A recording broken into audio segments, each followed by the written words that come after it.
Tuli.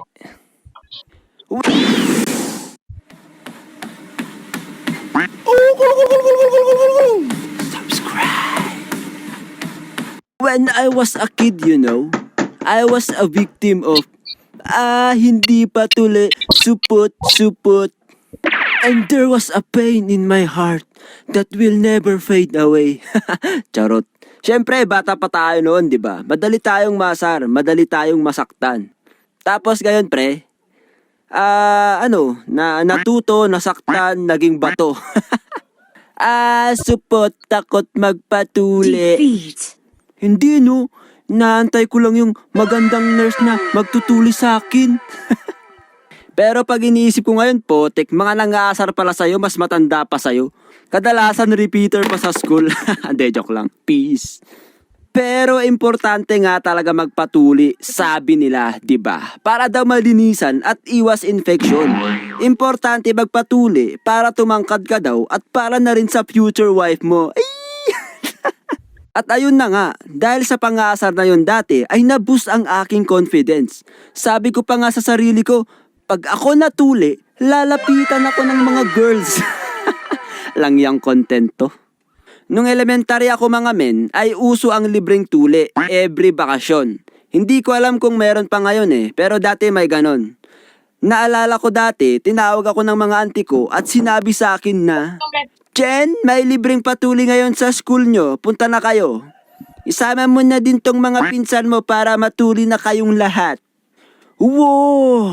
Okay, this is my chance. Magiging isang ganap na akong lalaki. Hindi ako pwedeng pumalya dito. Nakasalalay dito ang aking future. Alright, let's go! So pumunta na kami sa libreng tuli sa school namin kasama tong mga pinsan kong mga kabado. Kuya Jen, masakit ba yung injection? Hindi yun masakit. Parang kagat lang ng langgam yun. Kuya Jen, mawawala ba pototoy ko? Ano ka ba? Hindi yan mawawala. Babawasan lang nila. Kuya Jen, takot ako. Tumigil ka nga. Eto ng pagkakataon natin para makakita ng magandang nurse. Nung kami na ang susunod ay nakaramdam ako ng konting kaba. At pagtingin ko sa aking likuran ay nagsitakbuhan yung iba kong pinsan. Mga mahihinang nilalang! Naiwan kami ng isa kong pinsan at nakita ko na siyang pinapasok sa loob ng classroom. Pagkatapos ng ilang minuto ay lumabas siya. Oh, bakit ka pinalabas agad? Ang bilis mo naman matuli. Hindi kuya, ligo mo... ligo mo na daw ako sabi ng doktor. Potek ka, bakit kasi hindi ka naligo? Sabi kasi ng mama ko, diretso na ako Lumabas yung doktor at sinabi na, Ikaw, pinsan mo ba to? Opo, dok. Pakisabi nga sa nanay niya, paliguan mo na to. Ang baho-baho Pinipigilan ko tumawa nung time na yon at sinabi ko na lang sa pinsan ko na, Uy, uwi ka muna, ang baho mo daw. Di bali, malapit lang bahay natin. Umuwi muna yung pinsan ko at ako na yung sumunod. Next! Okay, this is it, Pansit. Road to becoming a great man. So, pinahiga ako ng doktor sa isang mahabang table. Bakit table? Siyempre, libre lang naman to.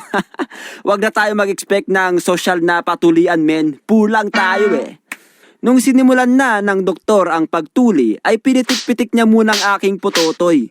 Ewan ko ba kung bakit ganun? Ano yon? Para mamanhid at di ko maramdaman yung tusok ng karayom? Pagtingin ko sa kanan ko ay hinawakan ako ng isang nurse at sinabing, Hindi yan masakit. Parang kagat lang ng langgam. Talaga po ba, ma'am? Buti na lang andito kayo. And boom! Tinusok na nga ang langgam sa akin at tinuli na ako. After ko matuli, ay sinabi nung nurse na picturean daw ako. Hello, pwede ka ba naming picturean? Ay, sige po ma'am, basta ikaw. Siyempre, tuwang-tuwa ko noon sa picture na hindi ko alam na para sa documentation pala nila yun. Buisit! Shout out sa mga nurse na nagpicture sa akin, sana meron pa sa inyo yung picture ko. Pagkatapos ng Operation Tuli ay umuwi na ako kasama yung pinsan ko para magpagaling. Sinabi ng mama ko na magsuot ako ng palda para hindi daw masaktan ang aking pototoy.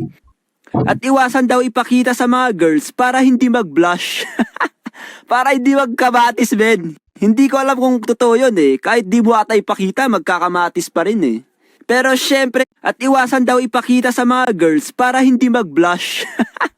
Para hindi magkamatis, men. Hindi ko alam kung totoo yun eh. Kahit di mo ata ipakita, magkakamatis pa rin eh. Pero syempre dahil isa tayong tigasing ulo, ay tinanggal ko kaagad yung bandage na nakapalibot sa aking pototoy. Nagtawag kasi yung pinsan ko na kumuha ng bayabas sa simbahan. Jen, punta kami kuha ng bayabas, sama ka? Sama ako? Di nyo ba alam nakakatuli ko lang? Ay, sayang, madami pa naman bunga ng bayabas ngayon, di ba? Tara na, di daw siya makakasama oh. Nasa proseso siya ng pagiging isang tunay na lalaki. Damn! Hindi to maaari. Kukuha sila ng bayabas. Sandali! Sasama ako. What? Seryoso ka, pre? Don't you dare challenging me, boys. Dahil nga sa kagustuhan kong sumama, ay boom! Nagsuot na ako ng brief. Nagsuot na ako ng pantalon. Kahit di pa ako magaling.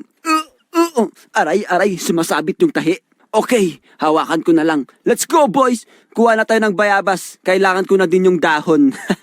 Kayong mga men, anong kwentong tuli nyo?